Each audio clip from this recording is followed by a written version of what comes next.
Hello, it is 8:05 p.m. on a Sunday, October 2nd, and this is a bonus episode of the one episode rule. I am Magpie, still stuck in Baki the Grappler, so you can use that to date this bonus episode. It is still in the Baki saga. You're never getting out of Baki, are you? I'm never getting out of Baki. Retsu just did that thing to him where he made him to eat like a 4-course Chinese meal and then drink and then he reinflated 14 kilograms of sugar water. Rehydrate this boy. She rehydrated him like a piece of beef jerky. Mm-hmm. I mean, he looked like a piece of beef jerky.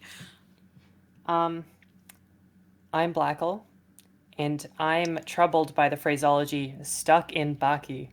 Stuck in Baki. Well, that's just how it goes. Listen, if you got into Baki, you would be stuck in him. He's very muscular. That's a good point. Anyway, you could just clench. I'm doing pretty good. I have a Fitbit. It feels like an ecologist captured me and tagged me for later. Yeah, that's how I've been doing. Get a little identification thing banded around your ankle.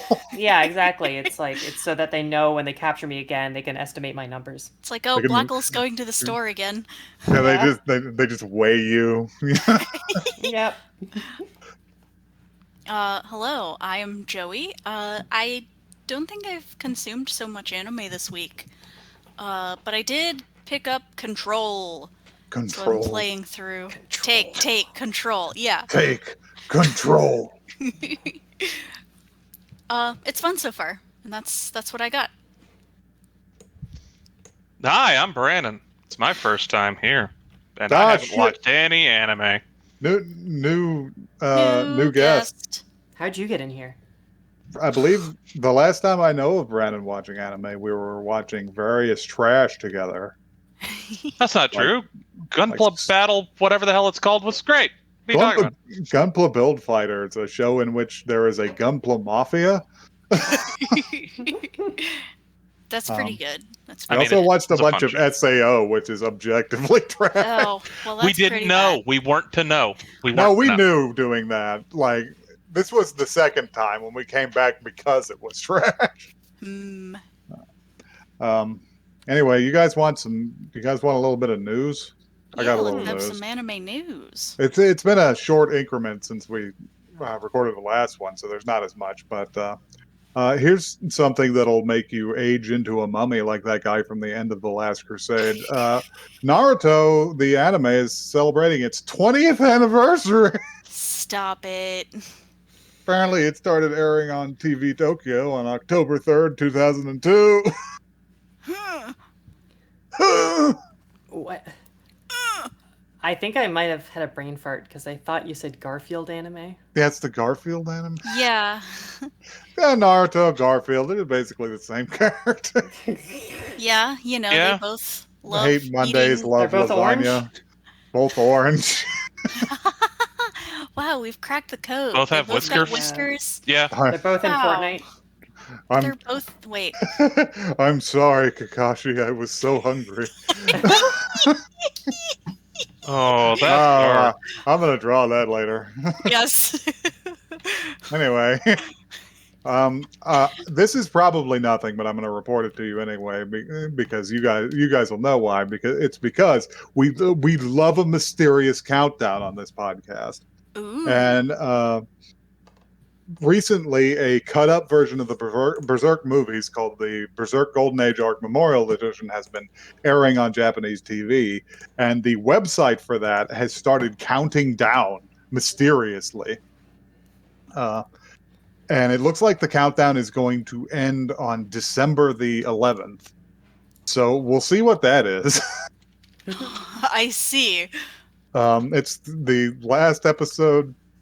It's what, like the last episode of Memorial Edition? Huh. So I don't know. Maybe they'll announce a decent Berserk anime. Who knows? That would be fun. That would be pretty cool. And finally, this may have come up before, but I'm learning about it for the first time, which is Kaguya Love is War is going to have a film that debuts this winter. Sweet. I will catch up on that someday. That's cool. I have to catch up on seasons 2 and 3. But season 1 is one of my most beloved shows, so it's cute. So I gotta watch it. So the reason this is a bonus episode instead of a typical episode is that we all know what we're going to watch. One of our hosts was naughty.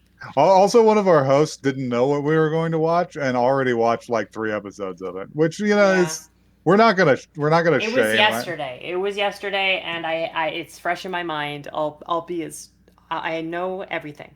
Yeah, I am going to shame.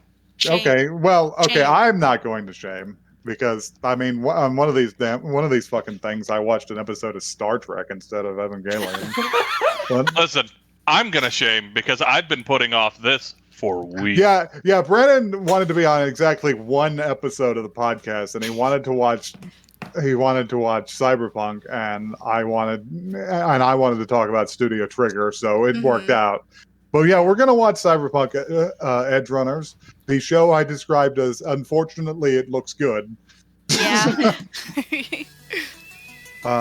So yeah, we'll get back to you with a review.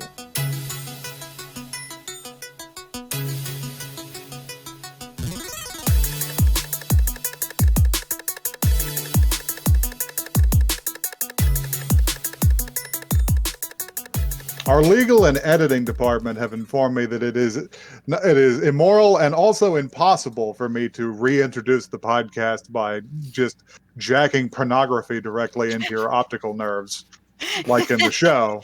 So I guess we'll just start it more normally. Who wants this blurb? It's a very short one. Brandon, you can read this blurb because it's a very short one, and you're a guest. What blurb? I've posted it. In the chat. Oh, I love blurbs. All right, sure, why not?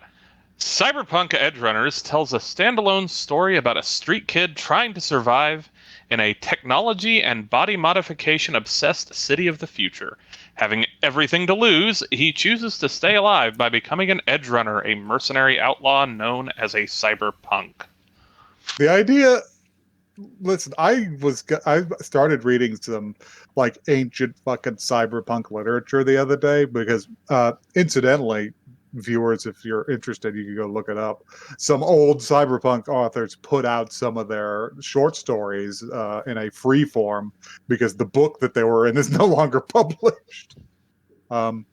But the idea of somebody in a cyberpunk setting calling themselves a cyberpunk is low-key hilarious to me. Yeah, that's a little much. It's just like, I'm a cyberpunk. What are you? I don't know. I'm Larry. Leave me alone. To be clear, as far as I'm aware, in this specific setting, no one actually uses the word. Like, there's not a roll credits moment in this fiction, as far as I'm aware. I know. We're just going off the blurb here. Fair enough. Are you saying that they don't call each other cyberpunks in this show? What if I start calling all of you cyberpunks? Hey, cyberpunks! We'll be compelled to commit acts of like cybercrime just to live up to the name. You already compelled? You can't call us all cyberpunks, but we are all chooms here. I am. Oh God. I am compelled. I simply lack the ability to do cybercrime. I'm more of a humanities guy. Fair enough. Well, why don't we have a little rundown and we can have a little chit chat about all the weird slurs that this show invents. I'm not sure it counts as a slur, but we'll move on. So yeah, we're gonna follow the story of David Martinez, who is he's just a regular kid. We open on, this is important. I thought it was just a vignette, but it's actually important. We open on a very, very large man. Yes. There is a very large shirtless man in the rain in a plaza. This, I should say that this show paid a lot of attention to how CD Projekt actually designed its Night City, because I can recognize locations. Yeah, down to buildings being in the correct location. Down to some buildings being amazing. in the correct location. So they were clearly given a plan and have been working on this for a while. Mhm. But I recognize this place. I don't remember the name of it. But it is closed off by a bunch of cop cars, and this big man approaches one of them while some cops are talking about cop shit. You know, cop shit. In the subtitles, cop noises. Everything short of 2 days till retirement. Mhm. And the cop does take notice of the man. He's like, "Hey, buddy, why don't you back off? You want to get shot?" That's as far as he gets because the guy smears him and maybe his partner. I don't know if there were two people in there. It's hard to tell. Everyone turned into mist in this All scene. over the inside of their car with a double barrel shotgun. Let's be clear, though, they didn't stay on the inside of the car either. They came out. A little bit of them came out of the car as well. There are 100 cops in the area, so they all did what they do, which is open fire wildly on this man. Mhm. He seems relatively unfazed by this, although I do appreciate the animation here because he does occasionally stumble and shit simply from the kinetic force of the bullets hitting his skin. Mhm. They're not piercing him, but they're just moving him around a little. And he turns around and opens up on them with his other gun. This is a long, well animated. It feels almost like a homage to the fucking police station scene from Terminator, where a I can man see just that. kills 100 cops. Yeah. He's got every kind of cyberware imaginable. He snaps out the fucking robot scythe blades a couple of The times. mantis arms. He's got mantis knees. Yeah, which is wild. He's got an in-arm gun. He's got a grenade launcher or a small missile launcher in one of his arms. And most tellingly, he has a modification that allows him to slow his perception of time to the point where it seems to stand still or move fast enough. I'm not sure which it technically counts as, but for our purposes, he has Dio's ability from JoJo's Bizarre Adventure Yeah. for a few seconds, which he uses to line up and neatly shoot like 12 cops in the back of the head. And also briefly evade a incoming helicopter because the cops who deal with this sort of shit have arrived. Yeah, this Because universe equivalent of SWAT, which, Yeah. good lord. it's not even SWAT because SWAT is like for bank robbers. This is like a unit of like CIA assassins. But they show up to deal with him because he is what they call a cyber psycho, which you can debate a lot about the idea of losing your humanity due to cybernetic implants and stuff this way and that. It kind of reflects poorly on disabled people if you talk about it in certain ways. But what we do have here is a much more understandable version of it. Is this guy has installed so much military hardware into his body that he is on a permanent god trip. Yep. He cannot perceive other people as human anymore. So it's these guys' job to deal with it because apparently this is a not uncommon occurrence. And yeah, he opens fire on them. He briefly dodges their return fire with his, I believe they call it the Sandevistan? Sandevistan. Sandevistan. Or at least that's the best I got. We will go with that to evade their fire, but he can't forever. So yeah, they land their hover thing out and they shoot him with cool guns, like they shoot him with space guns. They get him. They emanate. It looks like they just shoot like blasts of force, and they rope-a-dope him for a while.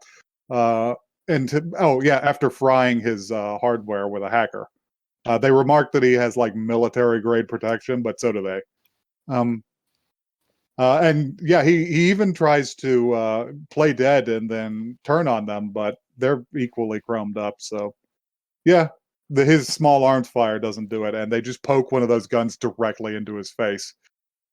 which I thought they looked like non-lethal weapons, but apparently he is very dead later. So. No, he was turned into a big blood splatter Yeah, on the ground. they blew. So I guess they blew his optics out the back of his fucking head, with that thing.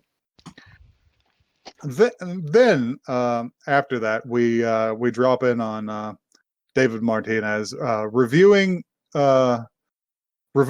this man's death because he's playing it back on a brain chip. Yep. I've talked about this before. This is a plot point in Cyberpunk. It's called Brain Dance. In Shadowrun, it's called something else. There's in the that movies, movie, Strange Days. Yeah, Strange Days. It's called Is something that- else. I think Strange Days may have like codified the whole presentation of it, but I don't know. Mm-hmm. But yeah, he's playing back this guy's death, and yeah, it's bad. It's bad when you die. Why would you want to experience that? But he seems to be having a good time. It's like a horror movie, I guess. But he's talking to a Ripper doc who apparently collected it from that guy. And we kind of get it's never said outright, which I appreciate, but we kind of get the impression that David does some he does a little delinquent shit. And one of those things is that he pushes these things for the doc to his classmates. Outside of, legal channels to make a little extra on the side. Because they're poor as shit. Because they're poor as shit. Look, we all did that as kids, right? Yeah. Right? I sold snuff films to my classmates. I sold open source software. So yeah.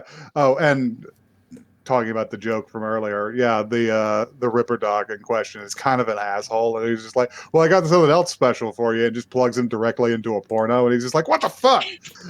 Every time that the dog comes on screen, it's just straight up, like full body nudity.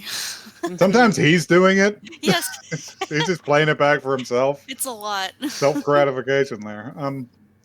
So yeah. Also, I want to say this before we get back in. The subtitles in this scene are not at the bottom of the screen; they are diegetic, which is pretty interesting. Doing like a chat room sort of thing. That's gonna be weird if they ever put this on a disc or anything like that. But Yeah. I assume I come to think of it, I assume they just made that scene in a couple of different languages, which had to been a lot of fucking work. Yeah, I guess so. It also made it kind of confusing because there was one scene where they would cut away from the chat area. Yeah, There would just be no subtitles. Yeah, I stopped for a second. I was just like, is this how the subtitles are going to be? Because it's pretty cool, but I'm a little worried about it. And then the next scene, they just started using regular subtitles. Like, okay, fine. It was weird. Guess This should is ask, what fine. language did you guys watch this in? Sorry? I screened Japanese it for with English JoJo. subtitles. I went for the default that it was set as. So Japanese with English subtitles. Weird. My default was English. Cool. Yeah. It's fine. Maybe Netflix has some sort of like predictive shit. Because I watch a lot of shit in Japanese with English subtitles. But anyway, so yeah, he gets up the next morning to go to school after discovering that the washing machine, their fucking subscription is done, so it stopped washing their shit halfway through. This dystopian hell. Good I lord. know. We're gonna get into some ideology later. Yeah, we'll get to it. Yeah. We'll get to it. But yeah, so he slops it out, and I guess he's gonna dry it just in the apartment. His mom is asleep on the couch, and he tries to put his jacket over her, but she does wake up. And he's just like, you got a bed, right? And she's like, shit, I got in really late. I'm sorry. It was a fucking bad one. Did you get that update you needed for your school? And he's just like, I had Doc handle it. It's just like, what do you mean handle it? He's like, it'll be fine. It'll be fine, I promise. It's just like, will you just buy the fucking update?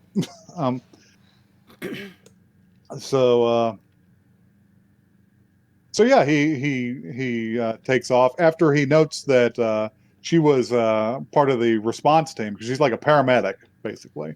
Hmm. I think she's like city paramedic. So she's like just the municipal type. Um, the distinction becomes important later. Yep. But yeah, she was at the scene where the guy went fucking crazy last night, and they were rolling him up, and he's just like, "Oh, oh shit, you're on the news. That's cool as fuck." And she's just like, "No, it was no, it was a fucking Very bloodbath. not cool. It was a goddamn nightmare." Go to school. Go to school. And he goes to school. It's a goddamn arms race. There's a pretty cool like couple of scenes where he's walking through Night City, and it's just a nightmare megalopolis. There are some things I saw in the background that I don't want to talk on about. a vending machine. Yeah, somebody's fully vomiting on top of a vending machine. There is a guy using a fleshlight in the background. It's public. Like a fucking horse fucking masturbator. It looks horrendous. like it's gonna kill him. There's a man sleeping directly outside of their door, and he doesn't even say anything about it. He just steps over him. Mm-hmm. So he's just like, I don't want to wake him. The background nightmare aside, with the musical track that's playing for this, which was awesome, and I now have stuck in the back of my head forever. Anybody else get Fully Cooley vibes from this kid like sullenly walking to school? You should, because probably some of the same people were involved. Oh, that makes sense. That explains some stuff that happens later. Because trigger people used to work at Gynax. Oh, well, there you go. Connections. It goes back a while. So yeah, we got the big neon fish, got some recognizable night shit. Although that doesn't matter as much to me. I only played a little bit of Cyberpunk. I'll probably play some more after this, but but yeah, just excellent mise en scène here. Horrible place to live. Yeah. Trash future. Just garbage future. Like, I like if we want to talk about the video game for a second, there are whole clans of people who live nomadically in trucks, and their lives are significantly better looking. Yeah. This pulled something out that like I'm on hour 270 of the game of multiple playthroughs. At no point did I feel like the city, this is probably damning for the game, I guess, but the show does a way better job of pointing out what a nightmare this is than the game ever does. Yeah, because you're like a cool cyborg guy. You're not just like a regular jerk who has to walk through this shit. Right. But anyway, yeah, he gets to class. He goes to the fucking Arasaka Academy or as I would like to call it, the little anarcho-capitalist training school. Yeah. This place is a nightmare. This is like if Walmart sponsored your education from kindergarten. Oh my god, it's horrendous. It's like the fucking Ubisoft like game dev factory pipeline they have set up in Montreal. Similar to the Disney one that they have that just eats artists. Yeah. Then he's gonna get in trouble soon because he didn't pay his Microsoft headphones subscription. Yeah, he didn't pay for the fucking Creative Cloud.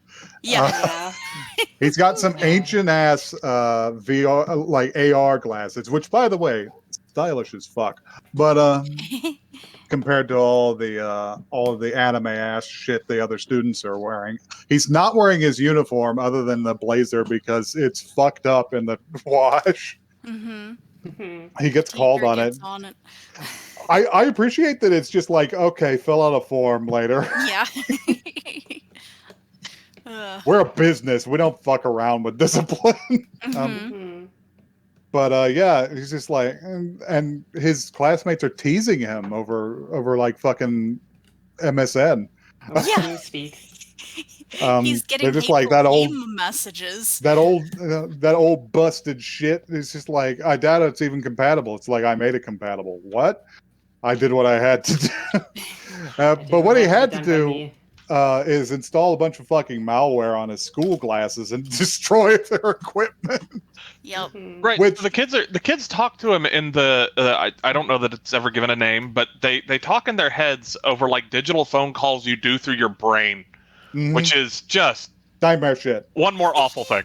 Nightmare shit. Yep. Would never. I would totally get fucking dumb cybernetic like arms or lungs or shit. Brain, never.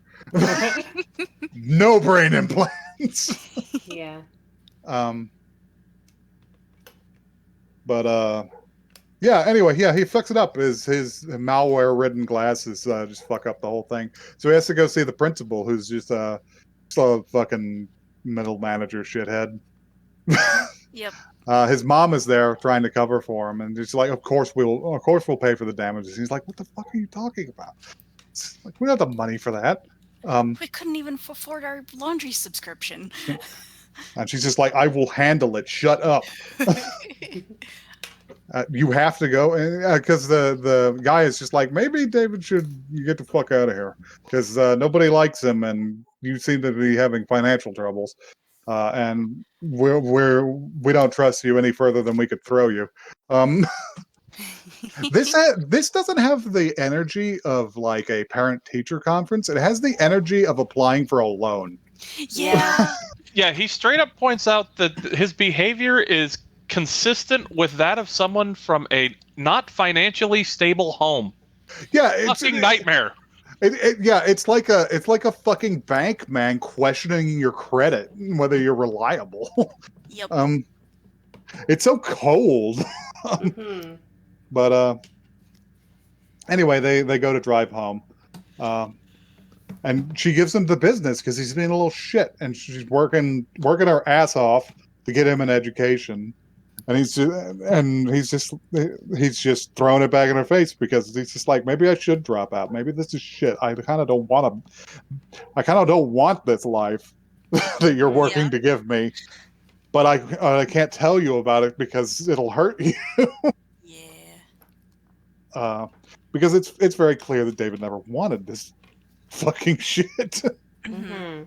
So while they're having this surprisingly dense parent-child conversation, Night City happens around them. Yeah. Yeah. There are some Cue the shootouts. there are some guys trying to shoot up a limousine that is directly on the other side of them, and they just fully blow out their windows. It's surprising neither of them get shot. I 100% thought that's what was going to happen. Yeah, I thought they were just going to careen off the road because they'd killed his mother.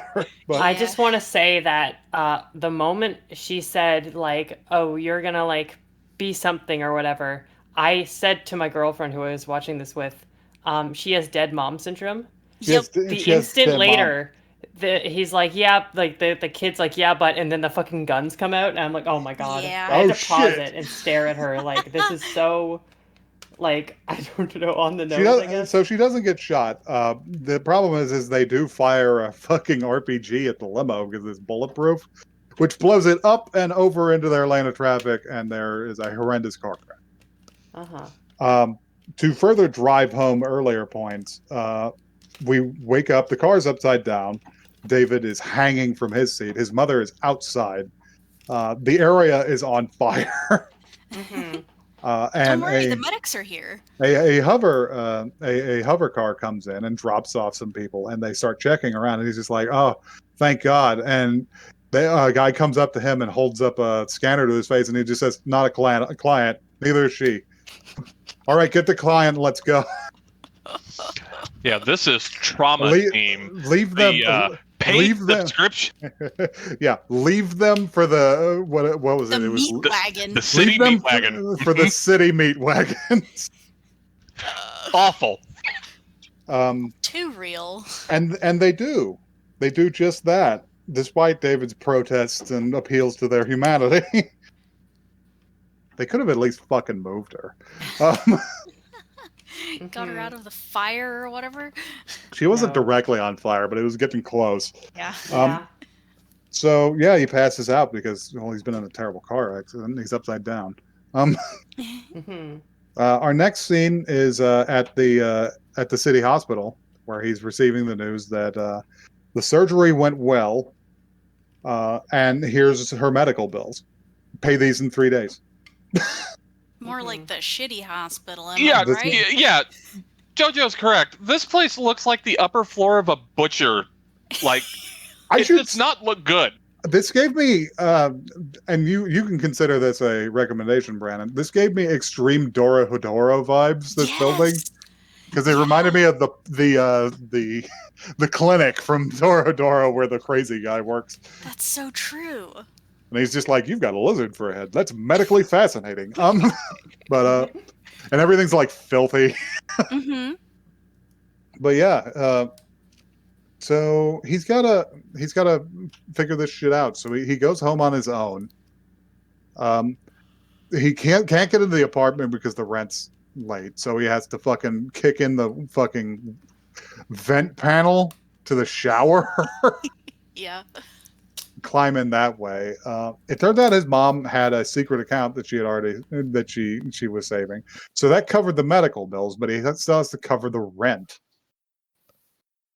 And he's looking around. He looks through her possessions, and her yellow jacket is in there, which will become his yellow jacket later because I see it here on the fucking cover. And he pulls it out, and he's just like, "What the fuck is this?"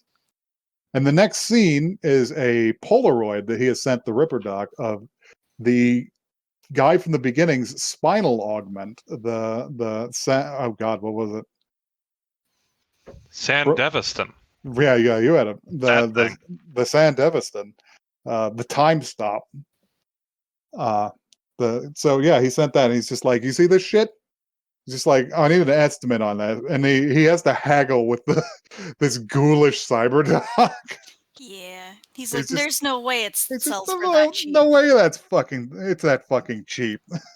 And they bicker about it for a while. He's just like, "Fine, I'll hang the fuck up. I'm not selling anyway."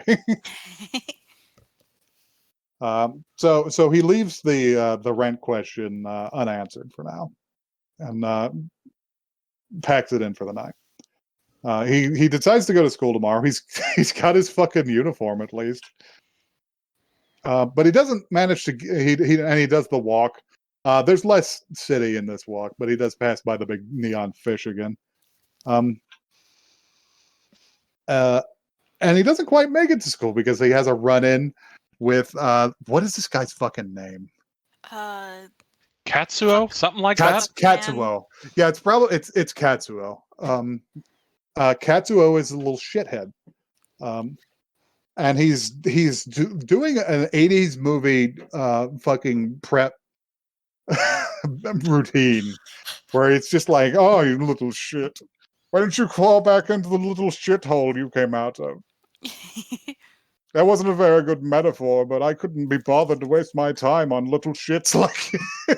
This guy was so annoying. He says shit. And he starts casting aspersions on Dave's mom because it's just like, "Oh, how could she afford to send you here? I heard she was begging the principal not to expel you. I mean, she must have been doing something," and the blood just starts boiling in his ears because, listen, anybody calls your mom a whore, you slap that motherfucker. Yep. They say that we live in a society of like civility and shit, but no, sometimes you got to be an ape. Unfortunately, David doesn't have the ability to slap the shit out of this kid because as a rich kid, he's chromed up. He's got some baby chrome. He's got a fucking kung fu chip slotted. It's just a Bruce Lee chip. It's a Bruce Lee chip, which I think is really funny. And I think it's probably a knowing homage. It was pretty funny. Because I saw him throw out you ever see him throw out the fist that has like the pinky and the thumb extended right before he snaps a punch out? Yeah, that's a Bruce Lee move. It's right up there with thumbing the nose. Mm-hmm. But yeah, he just and he's showboating too because he stops all of these strikes before David's nose, and then he just fucking lays into him with a combination and throws him into a vending machine. because you're not going to win a fist fight with this guy if he's got fucking augmented hands and you've got meat. Yep. Unless you're me. I mean, I'm a baller. And I want to be clear, at this point in the show, I know nothing about the rest of this. I have tried like hell to avoid spoilers. I'm going to assume that this little incident ruins the rest of David's life. Yeah. It has to be the impetus for fucking up the rest of his life. Basically, Well, this seems like where it's going. It seems to set him on his course. And you know what? I, for one, hope he gets his bloody revenge. Yep. Because that seems to be where we're going. So yeah, he's crumpled up against a vending machine until Chad Chaddington and his chuckle fucks leave because they're bored now. You know, they've already pissed on him. You know, what else are you gonna do?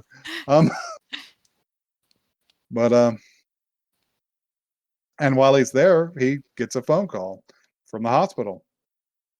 And our next scene is him sitting in the same place he was when he got the news that the surgery went well, being handed a list of burial options. Because, she didn't make it. She was overstressed and weak. Specifically, there was only so much we could do on the discount plan. On the discount plan. Fucking awful. They'll just Terrible. they'll just let her they'll just let her die. So yeah, he has to opt for a cremation because he can't afford anything else. So he goes down and gets her ashes in this terribly impersonal urn. Pops out of the bottom like a fucking Dr. Pepper. Can. Yeah. Yeah, it's like a vending machine for cremations. And we get to do the walk from the beginning in reverse with a different vibe. It's very sad. He carries her all the way home, and he has to break in through the window again.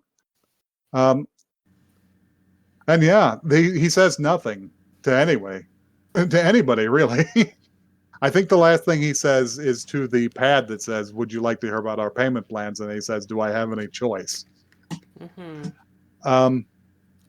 And the very last thing that happens to David is that he there's a number of things that happen. We hear calls from the school wanting to settle up on the damages. The landlord calls them and says that the rent is so late that the next thing he does isn't just going to be changing their locks. He's going to have them out on their asses. So David gets to sit there and endure that, and finally gets another message from what do we call this guy? Katsuo.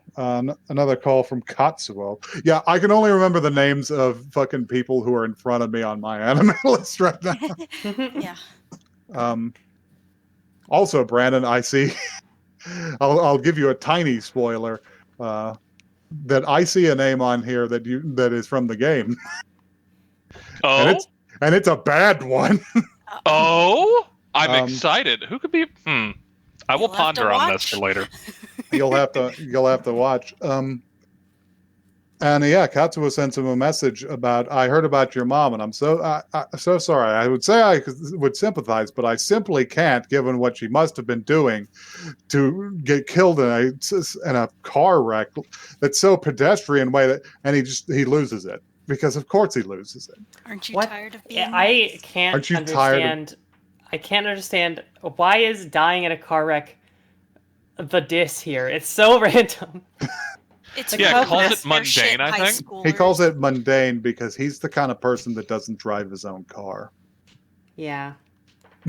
He's a shit bitch that just wants to pick He on. gets dropped off by a hover car. Yeah. So I want nothing but to give David a hug and have the rest of this all go great for him.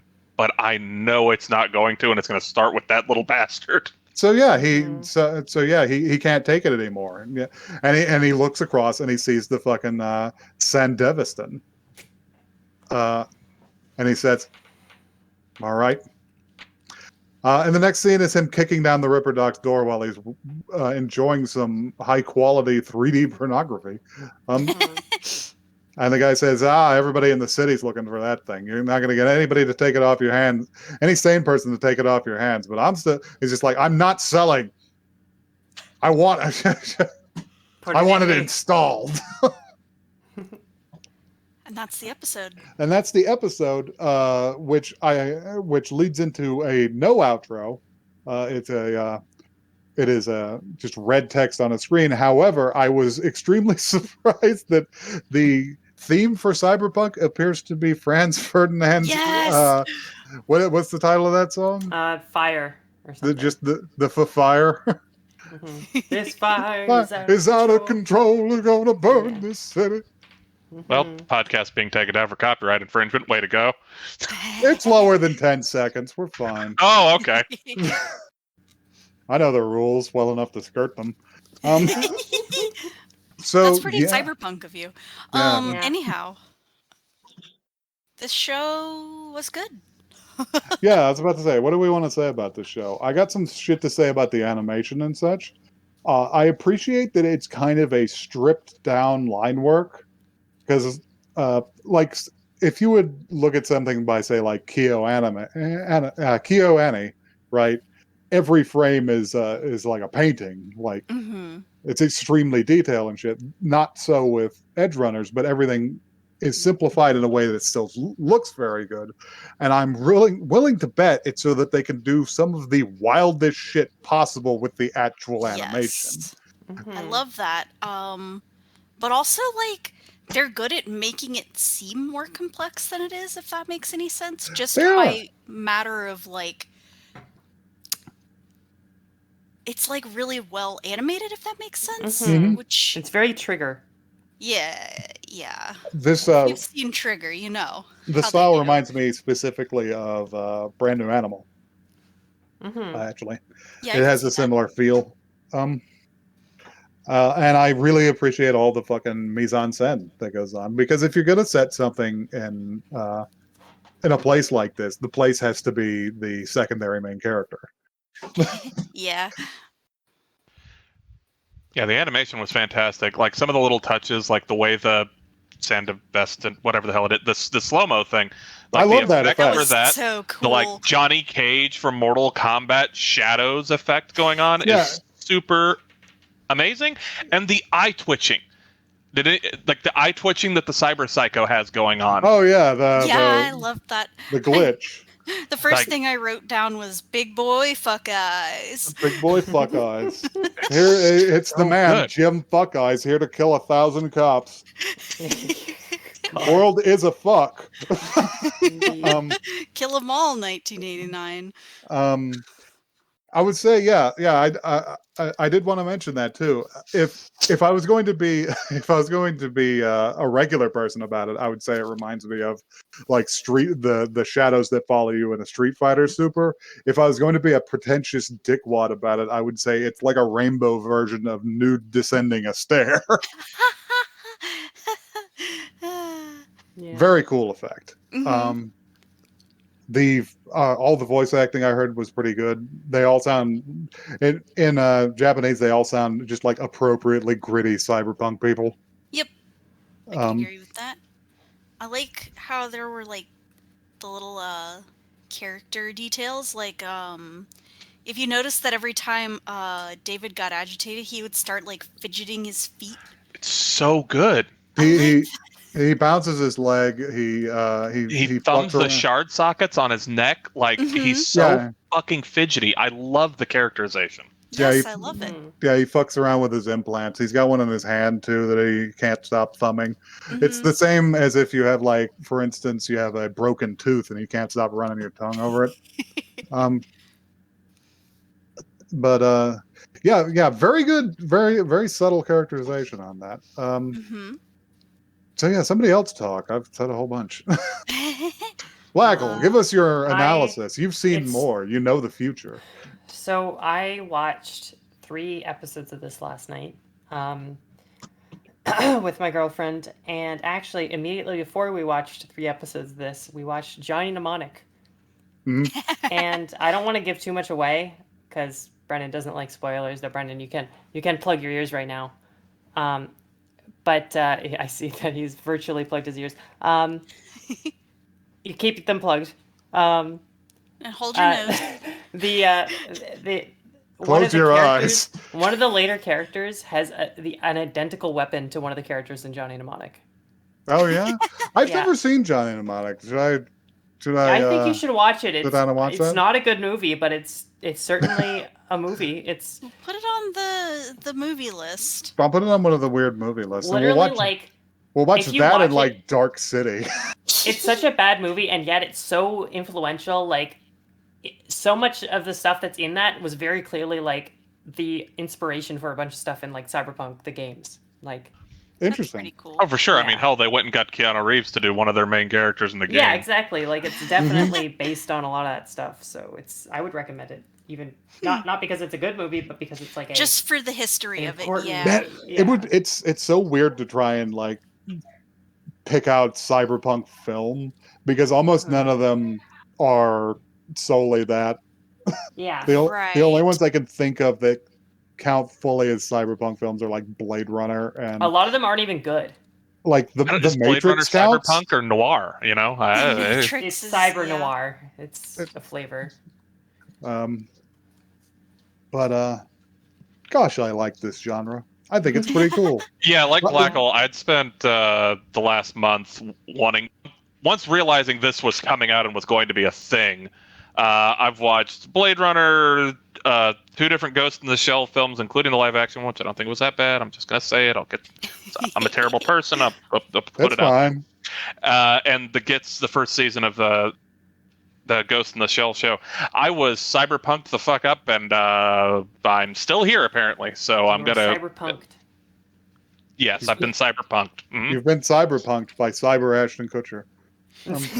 Wait, who the fuck was it? Ashton Kutcher? Who did Punked? Oh, wait a minute, I I don't think care. That sounds. I don't know. What I want to say is it's funny that everyone's like, yeah, I want to be a cool person in a cyberpunk universe, and I'm just like, A, we're already headed there and it sucks. B, these are the shittiest universes I've ever seen. Well, okay, I'll play devil's advocate, which I'm not really given to do. But I will play devil's advocate. What the appeal of cyberpunk is it's the world that you already know, but at least it looks cooler.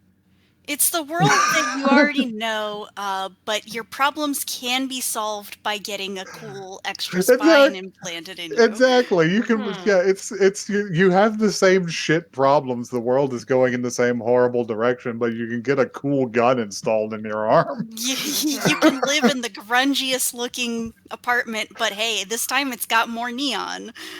I want to live in Harrison.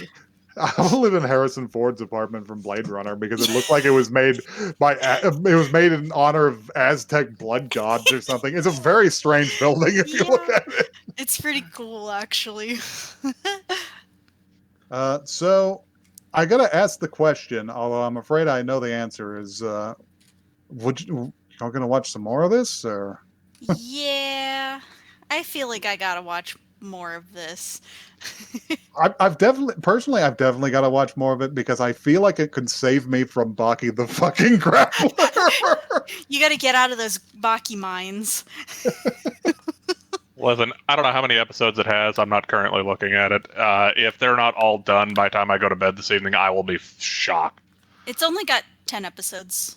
Yeah, Trigger usually doesn't make long runners. They so. make like a 10 to 12 usually. Yeah, they make a Maybe up to 26.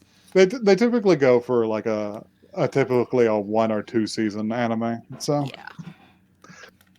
Yeah. So yeah, if you liked that, you'll probably like the rest of their work. Watch the furry one. Jojo says, "Watch the furry one." Oh god. I saw the first episode of Brand New Animal. Looked cool. It was fine. It was fine.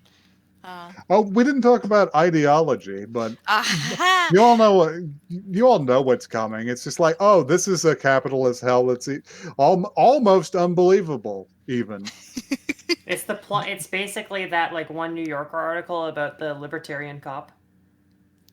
this is what happens.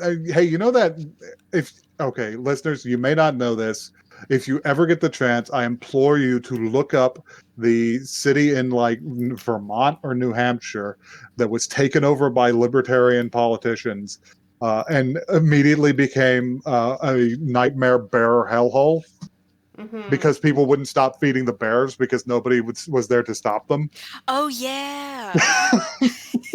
I forgot will about And that. they like fired all the police and shit. So they're just roaming the streets, these big fucking aggressive black bears that are used to getting hamburgers and get mad when you don't give them to them. Yeah, that's the future that leads to Cyberpunk. Call me naive. I don't think our future leads directly to Cyberpunk because I think it could get there. I in think it our- could get there, but it'll take a while longer. in the world we live in, at least, they won't let you die at the hospital. They might charge you shitloads of money, but they will prevent your death. Depending on who you are, I don't know. I don't know, Jake. This setting takes place, or at least the era that they're in the show and for the game is after the fourth corporate war. Yeah. So I'm predicting Yum and Walmart start the first one in about a month. I don't know. Right, like okay, Cyberpunk 2077 is the number, right? So like we have what, like 50 years, 50, 60-ish. Actually, if I'm going to talk about Mike Pondsmith's fucking 1988 Cyberpunk RPG, it was originally Cyberpunk 2021. Uh-oh. We passed it already. That's funny because that's the year that Johnny Mnemonic takes place in. We were watching it and it was like January. Distant, far off future. January 2021. We're like, we missed it. The really fucked up one is Blade Runner, where it's in the far off year of 2019. Yeah, yeah. It's like, and I'm just like, wow. I'm just like, yeah, before the plague. That's even worse because in Johnny Mnemonic, they're like, literally the opening crawl mentions the fucking plague. Oh, because in Johnny Mnemonic, there's the nerve attenuation syndrome plague that's happening. Oh yeah. And it's like the year is 2021. The world is racked by a plague, and it's just like, oh Christ. You know, I think RoboCop counts too. Now that I think about it, because we watched that a couple of weeks ago, and it has the same feel. It does. But anyway, as what counts as Cyberpunk? I think 100% it does. Yeah, it's slightly different ideology to what Cyberpunk usually is, because I don't know. It really isn't, because all the fake commercials are just like, oh hey, the president's space laser turned on wrong and vaporized San Bernardino and shit like that. I'm just saying, in its I don't know if you can even say it's a favoritism towards cops, though, because like it's not really. They're just guys. It seems anti-cop. It's kind of anti-cop because well, for one, lots of cops get fucked up, but also he didn't ask to be turned into RoboCop, and it was bad for him. It's an Inspector Gadget situation. Yeah. Much like Adam Jensen, he did not ask for this. Yeah. It really does fit, because the primary the action in that movie, the call to adventure, is caused by OCP buying the police force. Yeah, that's true. Yeah, you're so it is the same shit. Yeah. But anyway, I think we've rambled enough. Very off topic. We didn't tell any. I don't know if we told any jokes in this episode. We just got really hype about this genre. we got hype about science fiction, like we're wont to do. Like it's Cyberpunk good, y'all. I don't know. I'll make it. You know what? I'll make a joke about that guy's horse fleshlight for subscription lapsing and him getting stuck in it or something. Anyway. Oh my god! If you want to tell us, hold on. Not only that, did you see the one the Ripper Doc was wearing? No, I didn't. Oh, good lord! Looks like it's gonna go rip back it off. into this show in a bit. Go back and look. He's got like a fucking nutrient blender on his Johnson. It's ridiculous. He's got a pull start it. But anyway, if you want to tell us about the worst thing you've ever seen in Cyberpunk, you can do that at oneepisodecast@gmail.com. That is one, the word, not the number. And hey, you can please subscribe for more jokes. Yeah. And if you want to tell us, you have run out of joke credits. And if you want to tell us the worst thing you put your penis into, you can reach them. We're You know on what? Twitter You know at what? one Fuck it. episode cast.